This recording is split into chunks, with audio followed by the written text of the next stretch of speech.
Une nation se révèle dans ses crises, mais elle se construit dans sa capacité à se regarder en face. Mesdames et messieurs, bonjour. Ce samedi 14 février ne se résume pas à la Saint-Valentin. Si certains célèbrent les roses, les journaux, eux, distribuent plutôt des dossiers épineux.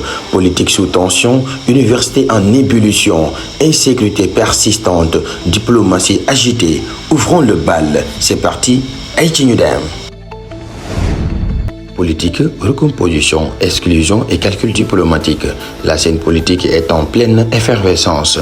Bougar Diouf exclu de la coalition, Diomaye président, Subatel, le Parlement, l'évidence, le point info, révélation, Walf Quotidien LAS et le quotidien relate son exclusion après son soutien à la candidature de Macky Sall à l'ONU.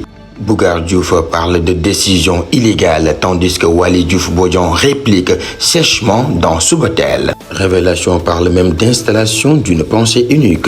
La coalition présidentielle montre des fissures internes. Candidature de Macky Sall à l'ONU, la dépêche Le Peuple, L'Observateur et Sud Quotidien évoquent une candidature soutenue par plusieurs États africains. Rewmi Quotidien souligne l'intense lobbying à Addis Abeba.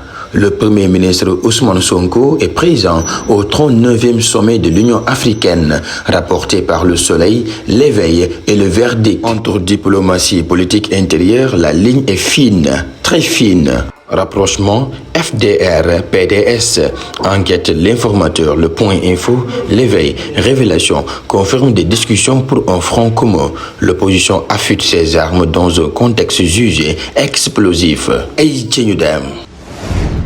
Crise universitaire, tension persistante, le dossier Abdoulaye Ba continue de structurer l'actualité. Le quotidien Walf, Sud Quotidien, Le Point Info, colère contre la suspension des amicales et fermeture du campus social. Le SAES et le Sud-Est exigent vérité, justice et retrait des forces de sécurité.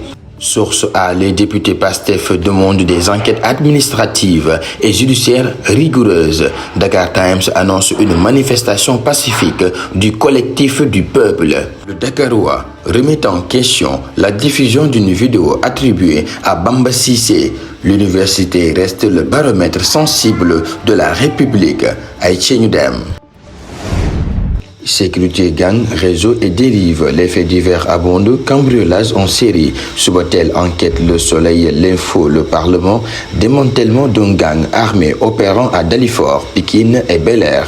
Escroquerie foncière. Libération annonce l'incarcération du promoteur Modou Khoule. Proxénétisme à Saint-Louis révèle par le Dakarois Kirasourlaï.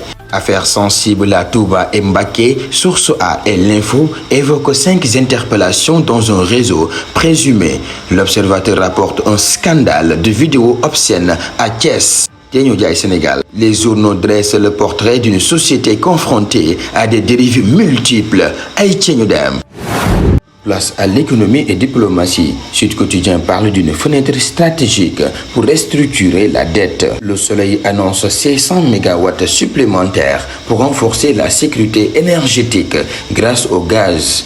Le verdict annonce que Air France inaugure une nouvelle agence à Dakar. L'évidence rappelle les liens fraternels Sénégal-Maroc par la voix de Cheikh Mahi Niasse. Entre prudence budgétaire et ambition énergétique, le pays avance sur un fil.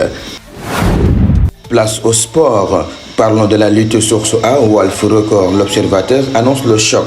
Franc, Tapha Tine, un duel mastodonte. 15 victoires pour Franc, expérience pour Tapha Tine. Taïmounar. Place au football. Record annonce le match Sénégal-Nigeria U20 féminin. Tribune Sport, audition des supporters sénégalais à Rabat sans avocat. Rewmi Sport Plus et le verdict. La CAF écarte tout report de la CAN 2027. L'arène s'enflamme, le football mobilise et la diplomatie sportive reste sous surveillance.